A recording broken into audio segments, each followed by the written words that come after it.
What's going on, guys? Matt from the Trojan Brotherhood, and welcome back to the channel. I know it's been a while, but the season is almost here, and I'm back with the weekly uploads and starting with the two-part series taking a look at our offensive and defensive expectations for the 2025 season. And today we're going to start by looking at the offense. And so this is the starting unit, or at least my projected starting unit anyway. I think we can all kind of collectively decide this is what it is. Obviously, at quarterback, you have Jaden Maava. Running back, I think it is going to be a lot of rotation, but it appears to be that Wayman Jordan is the starter right now. Obviously, you got Jacoby Lane, Makai Lemon, your two starting receivers. And then I have Jay Fair as the third one. That one, I think, is definitely going to be an open door.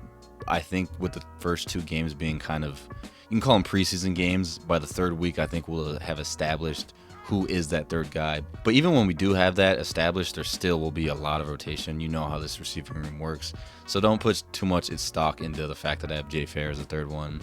And then offensive line, obviously you got John Ray Reed, the general at center. You got left tackle, Elijah Page, obviously, and then Tobias Raymond at right tackle. And then the guards, Eleni Noah is going to be returning at right guard.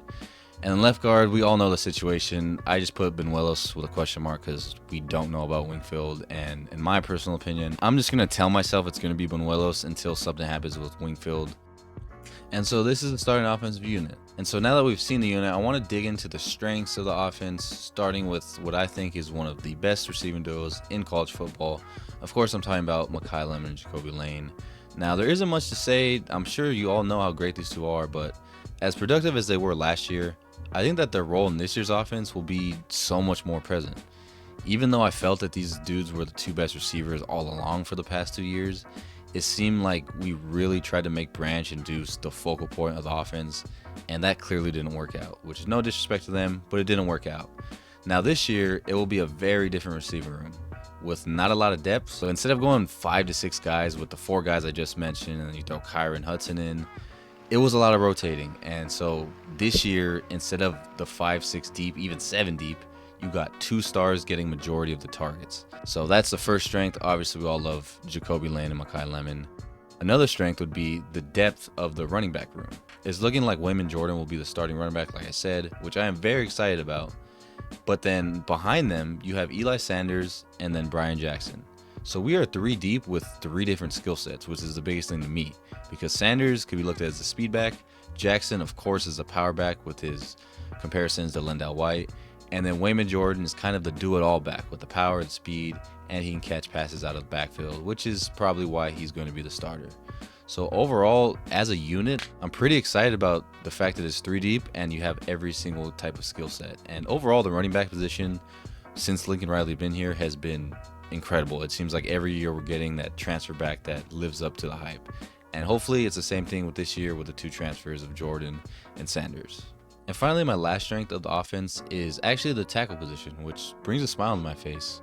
But Elijah Page can confidently say he's one of the better tackles in college football, with potential to only get better. He's proven himself last season. Going into the year, I was really excited about him. And then he started off kind of shaky, but then he just got better and better as the season went on. And I think he's going to get even better this year. So left tackle, feel pretty secure about. And then you go to the right side. You may think I'm crazy for saying Tobias Raymond, who hasn't even started a full season as a college football player, saying that's a strength. But that's how confident I am in him. From what we've seen from him so far, especially in that bowl game, he's looked incredible. When I look at the 2 tackles, I see size, quickness, technique, and I just overall feel really, really good about that position. And so the strengths of this offense, we have a dynamic duo at receiver, a deep, versatile running back room, and 2 terrific tackles. And then I also do want to throw in there that after 2 years, we have a good experienced center. That is 100% another strength of this team.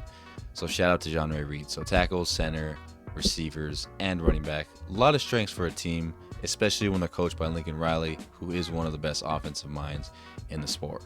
But now I want to move into the weaknesses of this team. With the first one, of course, you knew I was going to say it, the left guard situation, because it's just a mess right now. We don't even know if DJ Wingfield is going to play, and we won't know until August 18th. So that obviously is a concern, but the thing with that is, even if he can play, it's not like we have an All-American ready and we're set. He's actually coming off a not so great year with literally one of the worst teams in the country. But I mean, if he is able to play, he will be the starter. and we have to monitor how he looks with the limited practice, and of course the question marks we already had surrounding him. But if he can't play, it's looking like Michael Mumuelos, as you saw in my projection earlier. It looks like he's going to be the starter, and this is obviously a concern because we just don't know a ton about him. There's a lot of talk about his lack of size and his lack of experience, but honestly, as a fan base, me personally, all we can really do is wait and see. I'm not going to, make a judgment on the kid when we haven't even seen him in action. But the good news in that regard is that we do have 2 preseason games to get this whole situation situated and hopefully have that position solidified by the time we get into Power 5 play. Now, this next weakness isn't as big of a concern, but it's something to look at. And I kind of mentioned this earlier, that's the receiving room depth. Obviously, I mentioned Lemonade as the biggest strength of the team, but what's behind them is not what we've become accustomed to seeing these past 3 years. And I definitely did want the philosophy of our receiving room to change from 6 to 7 guys rotating to 2 to 3 guys that are getting almost all of the snaps. But now the problem is when Lemon and Lane take snaps off, God forbid, get hurt, the drop off from those 2 guys to the rest, guys like Jay Fair, X, Prince Draken, it's a lot. So I think he'll need a better year from Jay Fair, who I do feel good about. I listed him in the starters.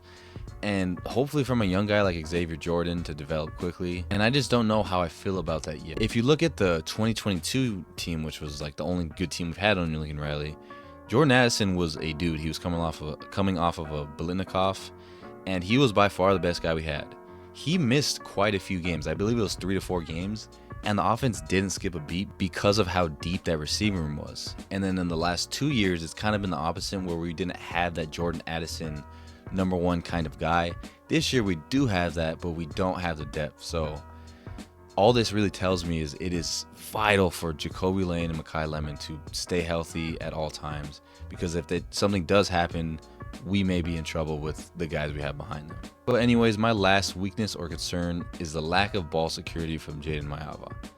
That may sound weirdly specific, but that is probably my biggest indicator of how the season is going to go, because in my opinion, with Lincoln Riley as a head coach, with receivers like Lemon and Lane, with the backs that they have, with the talent that Mayava has, there is no doubt in my mind that they are going to put up yards and they're going to put up points. That, to me, I'm not even questioning it. That will happen. My concern is derived from the decision making both Mayava and Riley will make in the late game situations. Fourth quarter turnovers absolutely killed us last season, and I've been talking about this over and over again, and I will continue to, because that's why we lost so many close games. I think we will be better than the team in about 9 to 10 of the games we play this season. Our talent will give us a chance to win every single game.